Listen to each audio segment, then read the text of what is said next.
Now, very happy to welcome our next guest to the show. He's written a brilliant book, I have to say. Thoroughly enjoyed it. This one comes recommended. I guarantee you'll enjoy this. It's The War, Hagler, Hearns, and Three Rounds for the Ages. I'll hold it up there for any of you watching. Don Stradley, you're very welcome, Don. Thanks for joining us. Well, thank you for having me. I'm glad you had a chance to read the book. That's great. Hagler, Hearns, why go back? Why revisit? Obviously, it's iconic. These things, sometimes you wonder if there's a reason to go back and revisit and what more can be said. And it seems you found plenty, but what enticed you to do so? Well, do you want the whole story or a brief story? How much time do you have? We've got time. I mean, depends how long the whole story is, but we've got time. I'd written a few books for a publisher here in Massachusetts where I live, and we were kicking ideas around. We didn't know what the next book would be. And then one afternoon, he called me out of the blue and he said, "What would you think about Hagler Hearns?" And my first instinct was no, I didn't really want to write about Hagler Hearns. I thought it, like you said, there had already been enough. I thought it was an iconic fight, and I didn't think I could really add anything to it. But I slept on it for a day or two, and I started thinking that it was such an important fight. I had fond memories of going to a theater to watch it in Boston, because I lived not far from where Hagler had lived, and the Boston Garden was presenting the fight on closed circuit. So I had fond memories of the fight, and also I love that time period in boxing, 1985. As I tried to illustrate in the book, that was a really pivotal time in boxing. Things were starting to change. Sugar Ray Leonard had gone into retirement, and it didn't seem like boxing had a superstar. It had a lot of guys who were not quite at that superstar level. And there was a real sort of anticipation of who will step up to replace Ray Leonard, and Muhammad Ali was gone. A lot of the big stars from just a few years earlier, Ray Mancini, Jerry Cooney, they all had sort of become passé. There was no one who was really considered the next bright star. So that Hagler Hearns fight came along at the right time to really recreate interest in boxing. So I had a lot of things to work with, and that was what motivated me. And I contacted my publisher and I said, okay, let's go. I'll give it a shot. And I'm very pleased with it. Time moves on. I guess lots of people watching this interview didn't watch the fight live, and I've watched it retrospectively, or maybe not at all.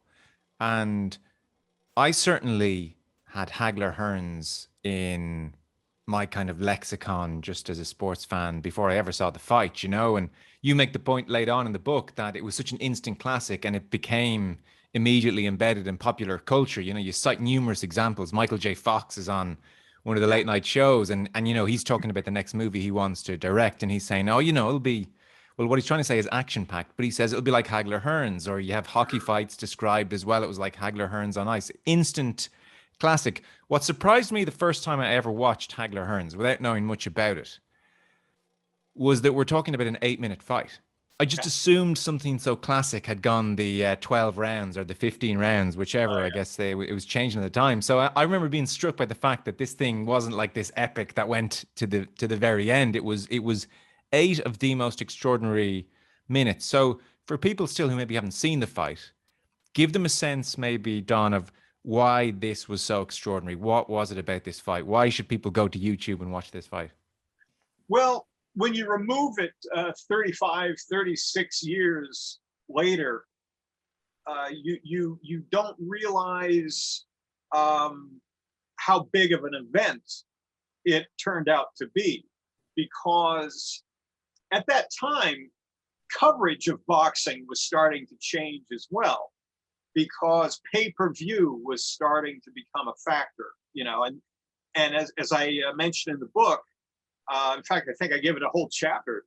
Uh, they didn't know if they should show this fight on pay-per-view or at theaters on closed circuit television, which was sort of beginning to fade at the time. It was considered a bit old school. But Bob Arum, the promoter, had always had good luck with closed circuit screening.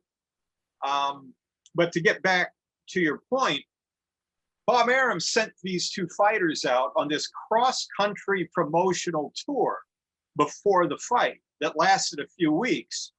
And that was really unheard of for two fighters to just hit Boston, New York, Chicago, St. Louis, Los Angeles, Las Vegas. I think they hit 21 or 23 cities day by day by day, meeting with the press. Now, of course, nowadays you don't have to do that. You could just have, a massive kind of press conference and, the entire world would see it.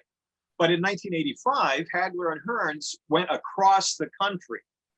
And every morning you'd pick up your newspaper and right there in the sports section, you would see, oh, Hagler and Hearns, today they're in Denver, Colorado, and they called each other names. And it became this sort of daily event of following these guys across the country. It was very old school at the time. It seemed almost like an old time vaudeville theatrical act that they were taking across the country, but it worked.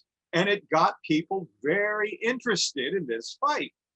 And at the time, people weren't anticipating a great fight. They thought it would be a good fight, But this publicity tour, it turned America into boxing fans, which hadn't been the case for a few years. Since the retirement of Ali and then Ray Leonard, boxing had dipped in popularity.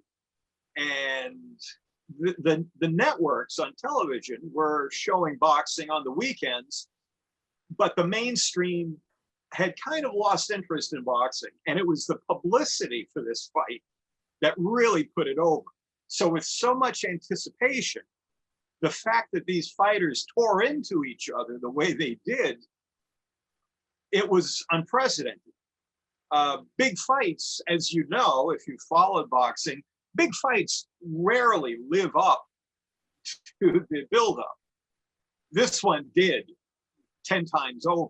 And I think that is why it became such a historical moment in not just boxing, but in all sports. Because back then, I know with American coverage, when a boxing event was being produced, they would bring in football players and commentators from mainstream sports to kind of present it, trying very hard to bring in the fans of mainstream sports. So if you were a football fan, you'd see if there'd be a famous football player as part of the production. He'd be standing there with a microphone interviewing people at the arena, and so they tried to make it all encompassing. So it was more than a fight. It was a big mainstream kind of event. Yeah, this was not a feel out your opponent for 2 or 3 rounds kind of an encounter. So the two protagonists are very interesting in their own ways and for different reasons. And you spend a fair portion of the book charting their rise and what makes them interesting. So if we start with Marvin Hagler, I thought in particular he was a complicated figure. And you rightly talk about Leonard and his retirement. And so Ali hands the baton of superstardom to Leonard and he goes, and then who's left? And Hagler comes through in the 70s. He's world champion, but say by the turn of the 80s, he's a brilliant fighter. He's a talented fighter. He is tough as nails. And yet there is a bitterness to him, I would say. He's often complaining about things. He doesn't feel he has got the respect or the publicity that he deserves. He's approaching, 30, 31 years of age. And you say in the book at one stage, the difference between the genius middleweight and the embittered civilian was vast. Now, through the 80s and the build-up to this fight that we're talking about, he does start to get bigger paydays and a touch more publicity. But this is a frustrated figure who doesn't know how to be a star, who doesn't have star quality, who is not getting the recognition or the paydays he deserves, and just doesn't sound like a character comfortable with himself or how life is going in many respects. he was in a difficult era because when he started out, Muhammad Ali was still boxing, and there was only room for Muhammad Ali, it seemed. Anyone else was sort of way on the back burner. You know, there might have been Roberto Duran, a couple of other guys, but it was just Ali all the time, you know. So first he was in Ali's shadow in a way, then he was in Leonard's shadow.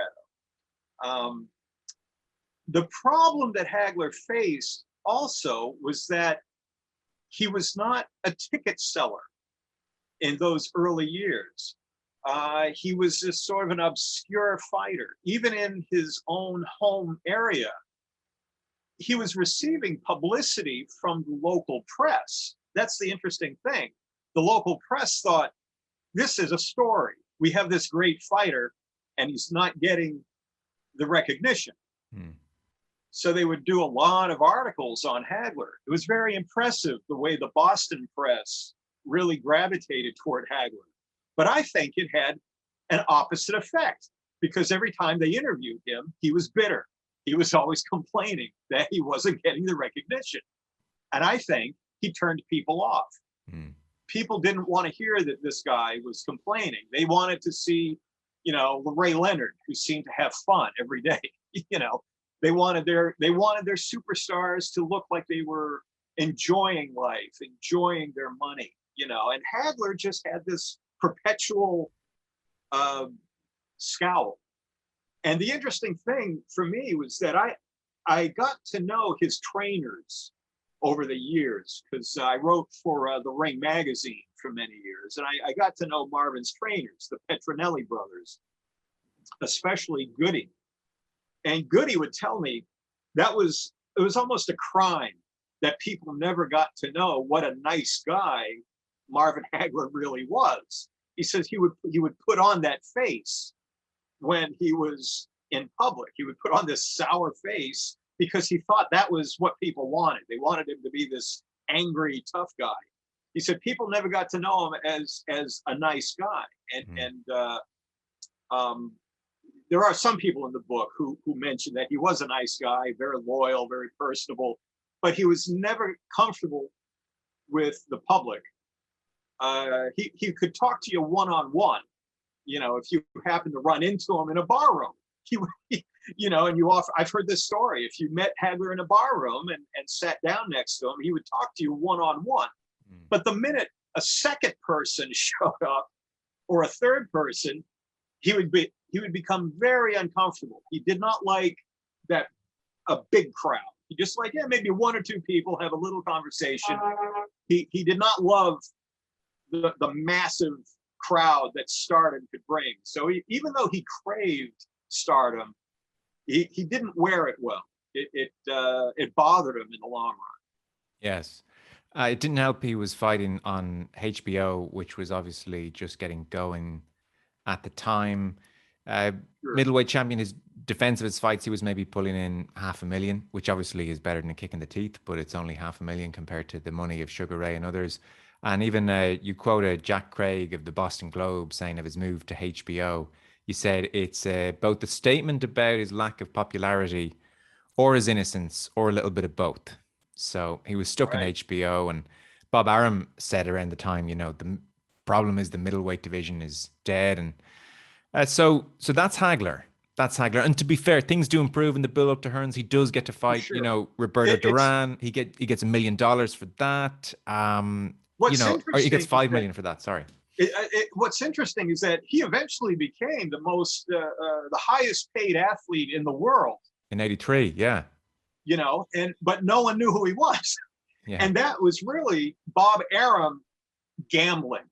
It was Bob Arum sort of stacking the deck, telling Hagler, I've got faith in you. Here's another $1 million. Stay with me. We're going to do something at some point. We're going to do something big. So he was putting money in Hagler's pocket, but Hagler was still not very popular. He wanted to do the endorsements. He wanted to be on the late night talk shows, you know. And it was not happening for him. No. And even when he started getting money, he had this incredible reputation for being tight with it. Yeah. That was a big joke, an ongoing joke that went on. So that's Hagler. And by the way, should mention as well, Hagler the whole time is frustrated by the quality of his opponents and is just more than anything desperate to fight Sugar Ray Leonard, who retires and is a great disappointment for Hagler. So he's a bit at sea. Tommy Hearns, the opposite in so many ways. Detroit, things come a bit easier for him and a bit more quickly for him than they do for Hagler. Like early on, for instance, in 1981, he does get the Sugar Ray fight. You know, this thing that Hagler is craving. So very early on, at like 22 years of age, Tommy Hearns gets to fight Sugar Ray, loses in the 14th round, but like gets $8 million. And that's a good start to your 20s. Oh, sure. Yeah, Tommy Hearns to me is a very interesting character, and I don't know if you noticed in the book, but I really tried to give Hearns his due for his part in this story. You know, he's a very interesting character to me. To me, he was that sort of underprivileged kid in Detroit, in you know, really bad section of town. And when he became famous, he didn't know how to be famous. He didn't know what he was supposed to do. So he started to imitate other famous people, Michael Jackson in particular. He would hang out with Michael Jackson, and you know, Michael Jackson had some exotic pets, so Tommy Hearns would buy some exotic pets. You know, Tommy Hearns would hear that somebody had a collection of expensive cars, he would buy expensive cars. He just sort of did what he thought he was supposed to do as a famous celebrity sports figure. But on most nights, he would retire to his room and just watch Elvis Presley movies on TV, you know, or you know, if there was a party going on in his house, he would just go upstairs and hang out in his room. And you know, he was more like Hagler than maybe either one wanted to admit. He craved fame, but he also wasn't sure how to wear it, you know. And it came to him early, so I think that just gave him more problems in a way. But he also had physical problems. He had a delicate bone structure that always let him down in big fights. You know, in his right hand, you know, he had that amazing power, but it was almost like his bones couldn't keep up with it. You know, so he had a lot to deal with, but like you said, he was more popular in Detroit than Marvin ever was popular in his own home area in Massachusetts. Tommy had a big audience, but then he had to deal with that because whenever he'd lose a fight, they would all, you know, turn on him, and he had to deal with that, winning them back. You know, so Tommy's story to me is equally as fascinating as Hagler's, and they both had a lot of pitfalls on their way to meeting each other. And of course, he was fighting in the Kronk gym. People won't be surprised to hear Detroit. So Manny Stewart, is he, you know, in the early '80s and beyond, is he like the jewel in the Kronk gym? Would that be your sense? Oh, Tommy Hearns, absolutely, yeah. Tommy Hearns was the sort of the fifth franchise in Detroit. You know, they had their basketball team, their football team, the hockey team. They had a lot of popular teams, and Tommy for a while was another sports franchise.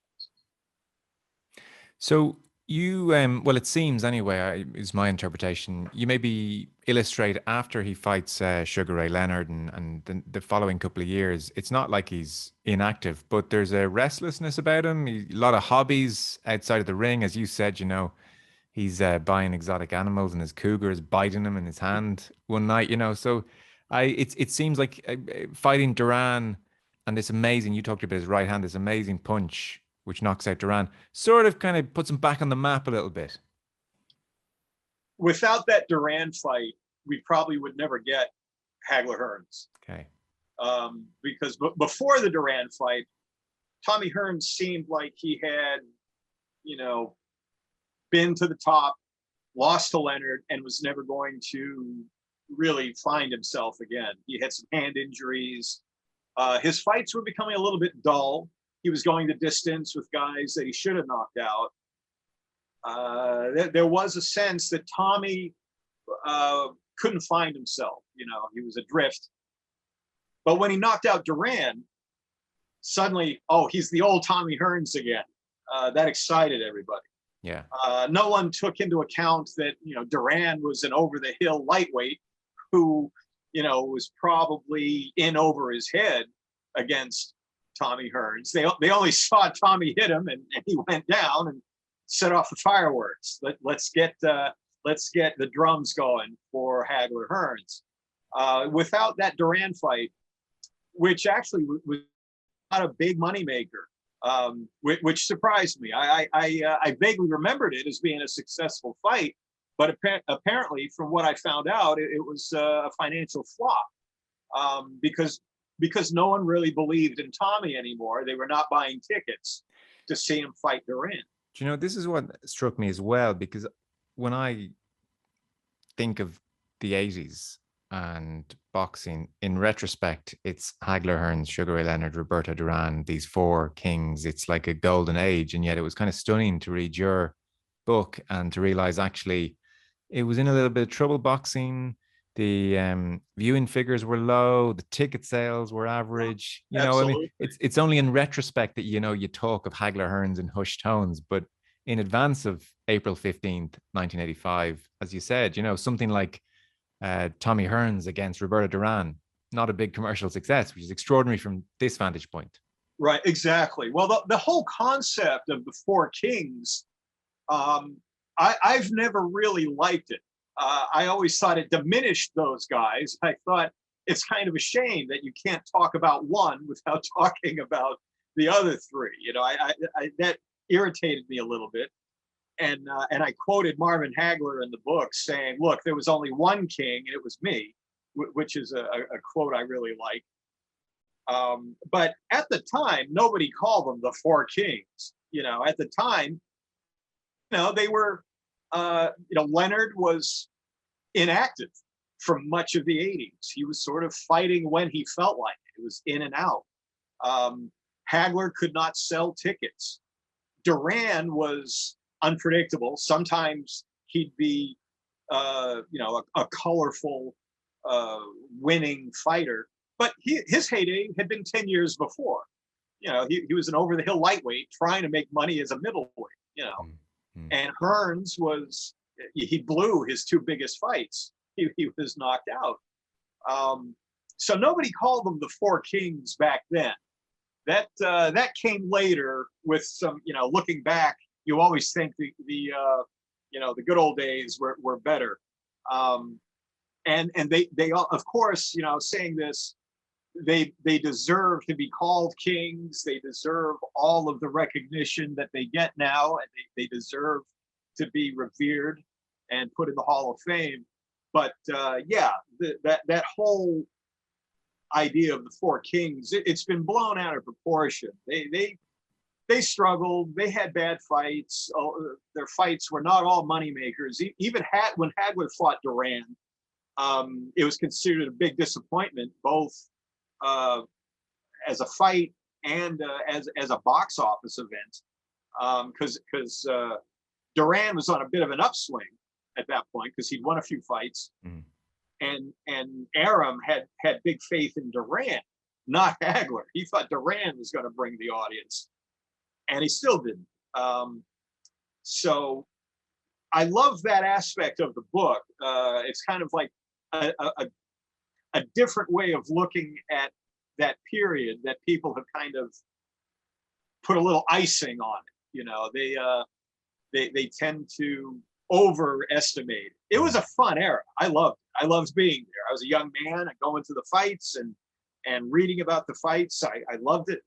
But it wasn't a golden era that people perceive it to be now.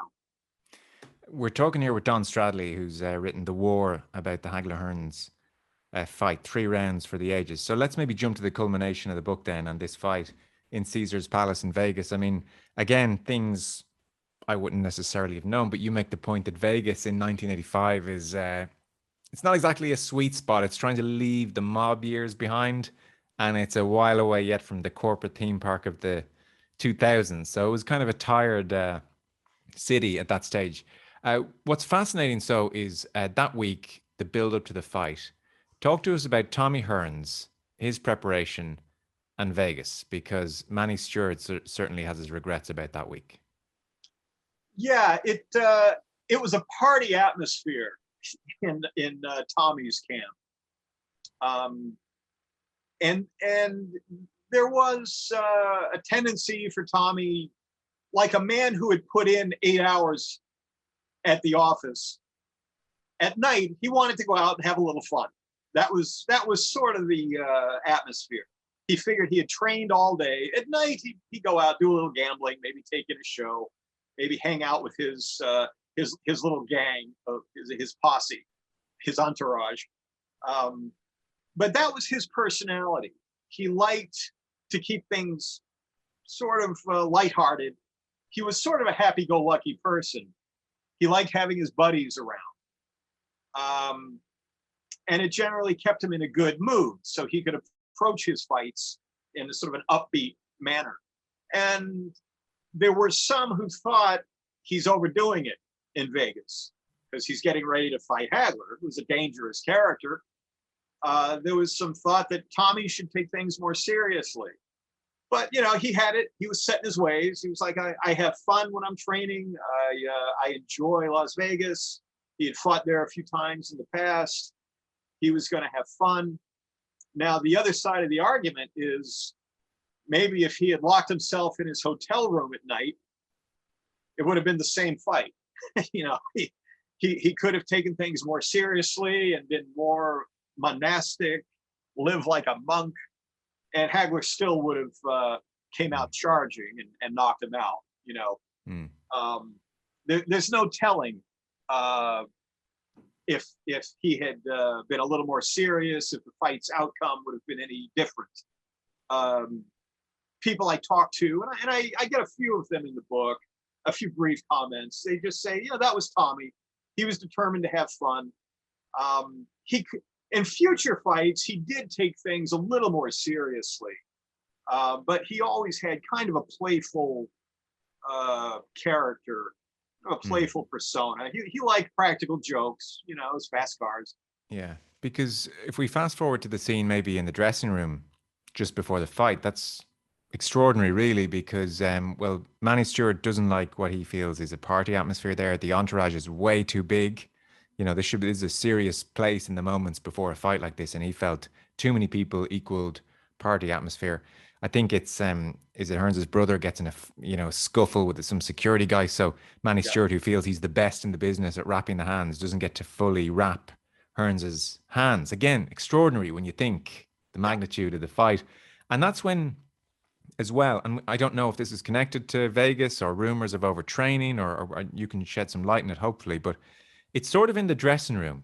And again, this, I hadn't realized this, but it's in the dressing room where Hearns comes to the realization that his legs are dead, empty, flat. Somebody tries to start massaging them to get them going, and Manny Stewart recognizes that's a terrible idea. So talk to us about Hearns and his flat legs and his empty legs.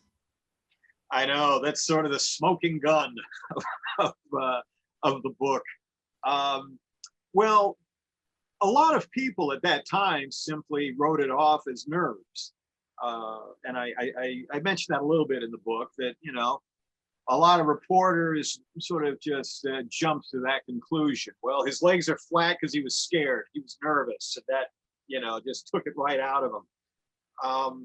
But there was also, I also heard from a couple of people, one of them being Harold Knight, who was Stewart's right-hand man for a long time.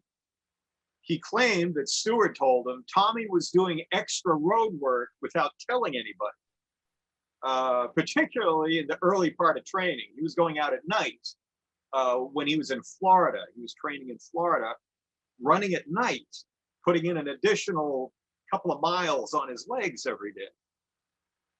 If that's true, well, that would explain a lot. He just wore his legs out. And he did say in future fights that he cut back on running because he had done too much running for the Hagler fight. And apparently he was also running on sand. He was running on a beach. which, again, he was doing it without telling Emanuel Stewart. And I got to know Stewart a little bit in the last 5 or 6 years before he died. He was a smart guy. Emanuel Stewart would not be letting Tommy Hearns go out at night to run. He would say, just stay in your room, get some rest. You don't need an additional 3 miles. You don't need to do that. But I think Tommy had it in his head that, because this was such a big fight, he had to overtrain. And he ended up, just coming into the fight really flat. He looked good, but I think it was a culmination of everything we just said. The party atmosphere, some overtraining, maybe the infamous leg massage, maybe that played a little bit into it too. I would say that was just one of many things that played in it. Nerves, sure. He does look a little tight in the opening moments when he first steps through the ropes. He does look a little tight when you compare to the way he looked before fighting Duran. If you ever get a chance, go to YouTube. If you have time to kill, look at the way Tommy enters the ring to fight Duran. That's the guy who knows he's about to win. Okay. He does not look that way against Hagler. Okay, and interesting, because look, perversely, maybe it contributes to this fight being the short-lived epic that it is, because, according then to Hearns, the game plan has to completely change. Any original plan, as the man with the longer reach, although it was interesting to read Hagler's reach much longer, deceptively long for a man of his size, but Hearns is the taller man. Any plan to outbox Hagler and let's dance around here a little bit, that obviously has to go out the window. So he says 15-20 minutes before this huge fight, because of my legs, I decide now I have to end this fight early. That's like a seismic shift and completely changes the nature of this fight. Yeah. Oh yeah. Imagine having to make that kind of judgment call, before, probably one of the biggest fights of the decade, biggest fight of your life. And you're like, well, I'm not going to be sticking and moving tonight. I have to go out there and try to put him out. That's fascinating to think that just minutes before he's thinking about that. Yeah. They're playing the national anthem, and he's thinking, I can't move, my legs are tired. I got to go for the knockout. I guess Hagler, who'd never been knocked out. Yeah, and geez, Hagler looks invincible. He just looks like he's made of granite. And actually, I was amazed. There was an MRI scan, wasn't there, which showed he had extra padding around his brain. Good luck knocking out this guy. And his car. Yeah, he just a little bit of extra bone, right, right above the ears. Yeah. So it's useful, I would think, in his line of work. But he just looks ferocious in that fight. Goodness me. Oh yeah. And that was another facet that I wanted to dispel in the book, because as I was digging around and talking to the one remaining member of the Petronellis who is still alive, was Tony Petronelli, there had always been a kind of urban legend that Hagler hated Tommy so much, and that he just went crazy, and that's why he charged at him like that. But as I researched and learned about this fight, it was all a strategic attack. The whole idea was to keep Hagler coming forward and keep Tommy moving backward, because they felt Tommy could not do anything moving back. He didn't have the sharpness, the power, the accuracy. If you moved him back, he became a much lesser fighter. So that was why Hagler came out so fast and so furious. It wasn't hate, he didn't go crazy at the sound of the bell. But that's the urban myth, and I guess it's more fun to talk about it that way. You still hear guys in bar rooms talking about that fight. They just say, "Oh, Hagler went crazy." It was really not that at all. It was a strategic method that Hagler had actually thought about Joe Frazier.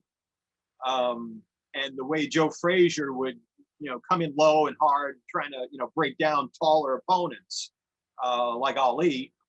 And he thought that's the style that will beat Tommy Hearns. The other funny thing is that for all of the buildup and all of the interest in the fight, Hagler's camp never looked at Hearns as a real threat. That was interesting to me. And I think I mentioned it in the book too, is that Goody Petronelli, I asked him one time in the gym, because I lived not far from that gym, and I got to know Goody a little bit. I said, what was the attitude going into the fight about Hearns?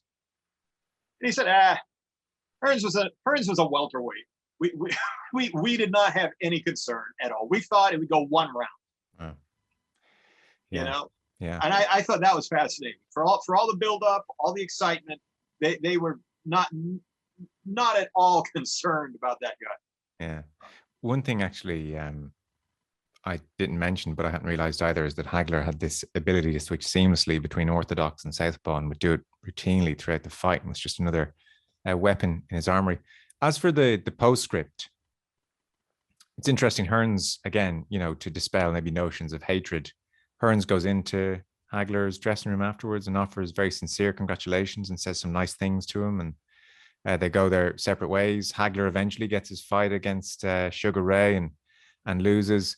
To do an unfair thing and to bluntly kind of try and surmise people's lives, like with Hagler, reading your book and the postscript of the fight, like there is alcohol, there's talk of cocaine, there is domestic violence, there is regular aspirations to get into acting, there's the move to Italy. He does, for a brief period, obviously get he's doing the commercials and he gets the fame he's so cherished. He retires a rich man, going back to the earlier part of our conversation, like 40-50 million in the bank, very comfortable at the end of his life. But like, not all good there, obviously. So how would you, again, in so much as any of us are comfortable surmising 20, 30, 40 years of someone's life, how would you talk about Hagler's post-fighting life? Well, he did not ride off into the sunset. He had a few bumps along the way. He eventually, he relocated to Italy, which is to me, that's very telling about the guy. Part of it was because he was cast in a couple of Italian movies, and at the time he said, "Yeah, this is where the business is. This is where I'm going to." But he was only in a couple of movies, really. 4. He was in 4 movies in a short time. And yet he stayed in Italy. He married an Italian woman. And I think he did find a sense of peace and quiet, finally. He was good at dealing with people on his terms. That's how he liked it. Some of his best friends did not have his phone number. He was very private. He only wanted to do things on his terms. If it felt right, he'd come to the United States and attend a Hall of Fame event. He might do some color commentary for a fight now and then. He did it in Europe. He worked for, I think, some British broadcasting, maybe some Italian broadcasts. But it was always on his terms. He was no longer seeking the spotlight. If it came to him, he would enjoy it for a short time. But when he died young. He was 66, I think. Yeah, March of this year, if people hadn't realized. Yeah, he died young, which was sad. When he died, I kept hearing from people who wanted me to know that he was, a nice man and personable. I heard from a lot of people who said, "Oh, I ran into him in a supermarket, and he gave me his autograph and was very charitable, very kind."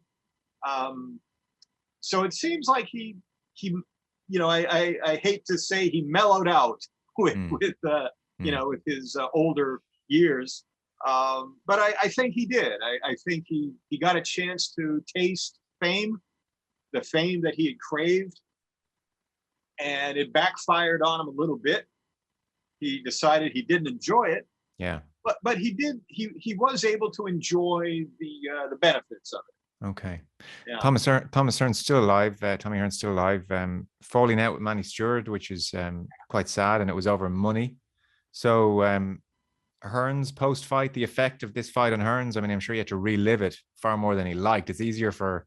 I mean, none of us like kind of being defined by our past, but I guess it's easier if you're a Hagler and you've managed to win one of the great fights of all time. Tommy Hearns has to relive losing it. Was he able to cope with that? I think it remains sort of a thorn in his side that he never got a rematch. Yeah. It wasn't so.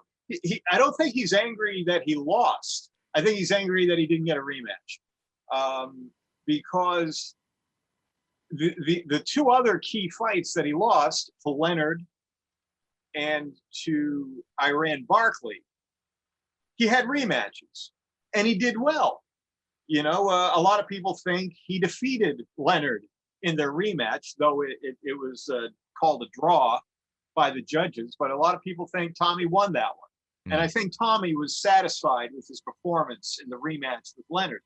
Against Barkley, he lost a split decision, but he sent Barkley to the hospital with some injuries. He showed that he could go toe-to-toe with these guys. Yeah. And I think that's all he wanted with Hagler, was a chance to show, I can do it. I'm not going to get knocked out. I can trade punches with this guy. I can go the distance.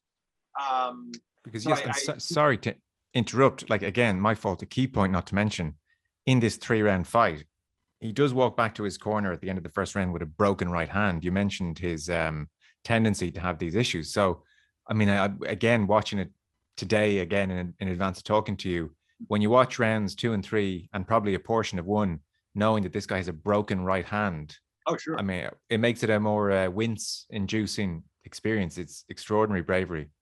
Oh yeah, it shows you that he was, I don't like to use the expression warrior. Sure. Because there are real warriors out there who are in real wars. But he did have that big brave warrior mentality. Yeah. And he never got a chance to fight Hagler a second time. Now, a lot of people I talk to say that Hagler would have defeated him a second time. But in the book, I do play devil's advocate just a little bit. And I suggest that had they fought a second time, Hagler would have been a little bit older, because he looked flat against Leonard. He didn't have the same kind of snap that he had just a year or two earlier. He looked a little flat. He was getting older. And Tommy was getting more accustomed to fighting at middleweight, and his body was filling out. He was getting stronger.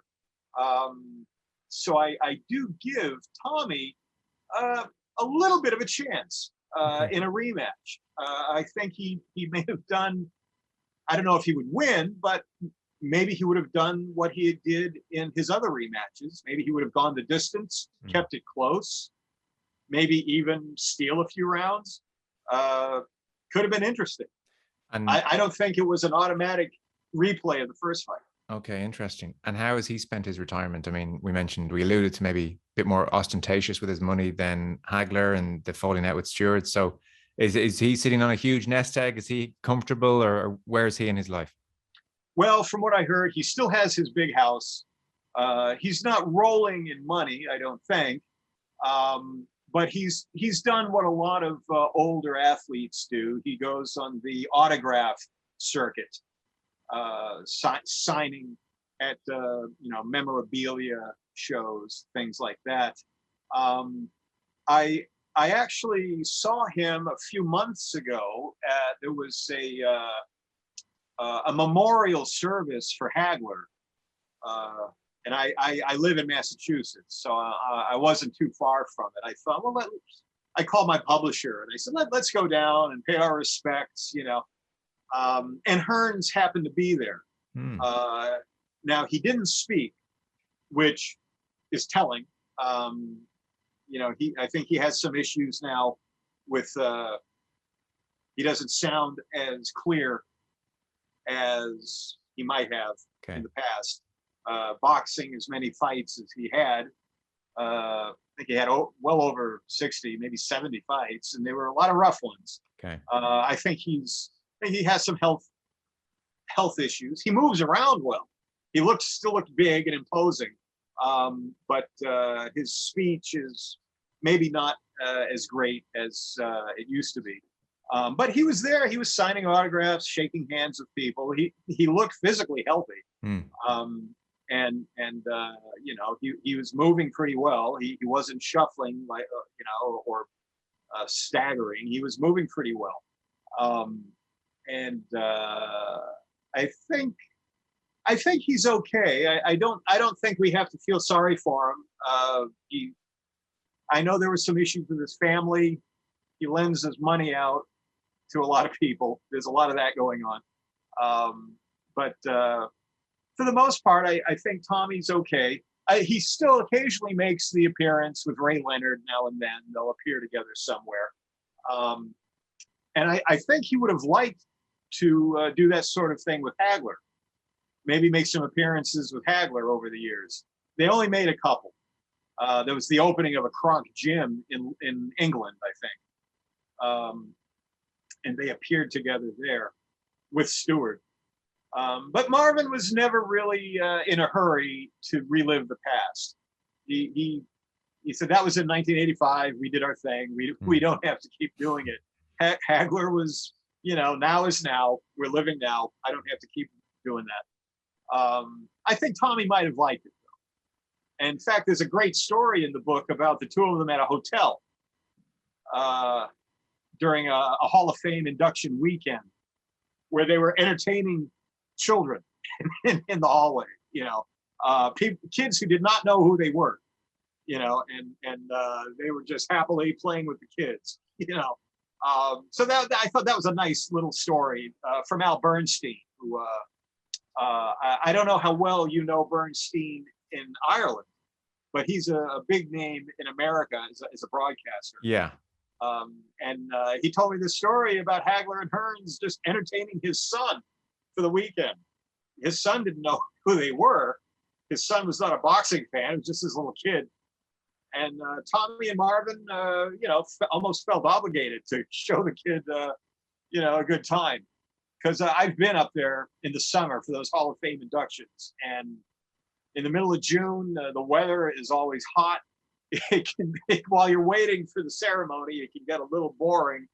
And I thought, well, that shows you something about Marvin and Tommy, that they would just kind of put their guard down and entertain a little kid for a weekend. I thought that was telling of their characters. Yeah, maybe a novelty not to meet someone who wants something from them, I guess, as well.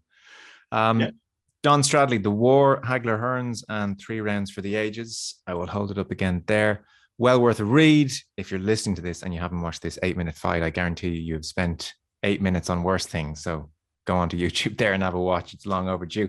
Don Stradley, thanks so much. Really enjoyed it, and great to have you on Off the Ball. Cheers. Thank you very much. And thank you for reading the book. That always makes the interview a lot better if I'm talking to someone who has taken a moment to read the book. I love that. No. My pleasure. Thanks, Don. Thank you.